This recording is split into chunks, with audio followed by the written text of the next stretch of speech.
నమస్కారం. Traditional food కి స్వాగతం. సాంప్రదాయమైన వంటకాల్లో ఇవాళ సొరకాయ చారు చేసి చూపించబోతున్నాను. వాటికి కావాల్సిన పదార్థాలు ఏంటో ఒకసారి చూద్దాం. సొరకాయ చారుకి కావాల్సిన పదార్థాలు: సొరకాయ, టమాటో, చింతపండు, వెల్లుల్లిపాయలు, జీలకర్ర, కరివేపాకు, కొత్తిమీర, ఉల్లిపాయ, కారం, పసుపు, ఉప్పు, పోపు దినుసులు, నూనె. తయారు చేసుకునే విధానం: వెల్లుల్లిపాయ, జీలకర్రని దంచుకుందాం. ముందుగా జీలకర్ర వేసుకుందాం. ఇందులోనే కొద్దిగా మిరియాలు వేసుకుందాం. వీటిని పొడిలా చేసుకుందాం. ఇందులోనే వెల్లుల్లిపాయ ముక్కలు వేసుకుందాం. వెల్లుల్లిపాయ రెబ్బలు వేసుకొని మెత్తగా దంచుకుందాం.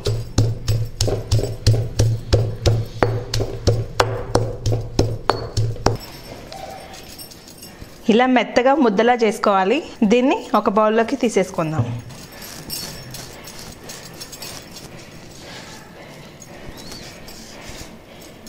ఇప్పుడు సొరకాయ ముక్కలు కట్ చేసుకుందాం.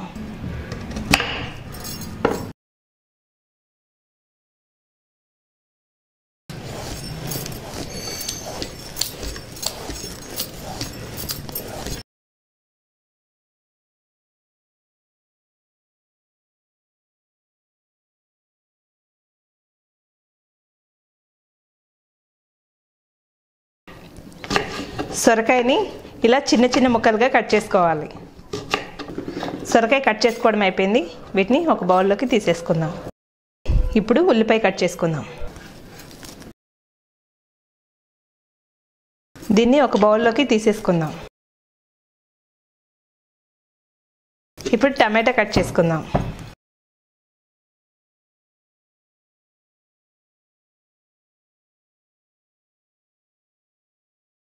టమాటాలు కట్ చేసుకోవడం అయిపోయింది. ఇప్పుడు పోపు వేసుకుందాం. ముందుగా స్టవ్ వెలిగించుకుందాం.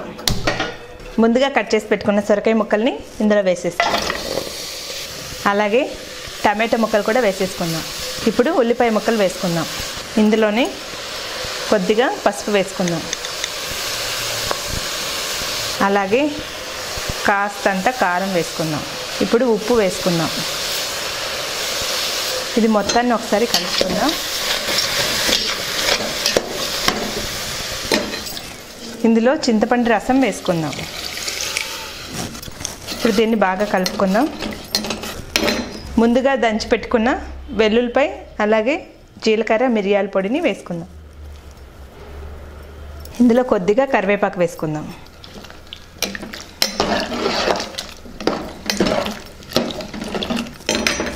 దీన్ని బాగా మరగనిద్దాం. సొరకాయ చారు రెడీ అయిపోయింది. ఇప్పుడు పోపు వేసుకుందాం. ముందుగా స్టవ్ వెలిగించుకుందాం. పోపుకు సరిపడా నూనె వేసుకుందాం. నూనె వేడెక్కింది. ఇప్పుడు పోపు దినుసులు వేసుకుందాం. ఇప్పుడు ఎండుమిర్చి వేసుకుందాం.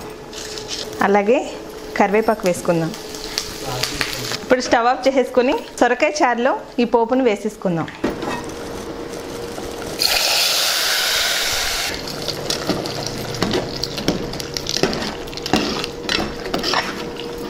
సొరకాయ చారు రెడీ అయిపోయింది. ఇందులో కొద్దిగా కొత్తిమీర వేసుకుందాం. సొరకాయ చారు ఎలా ఉందో టేస్ట్ చేసి చెప్తాను.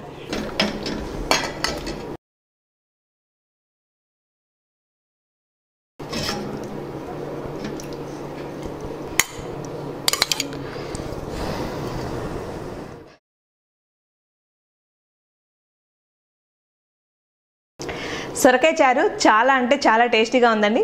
మీరు కూడా ట్రై చేయండి, తప్పకుండా నచ్చుతుంది. నమస్కారం.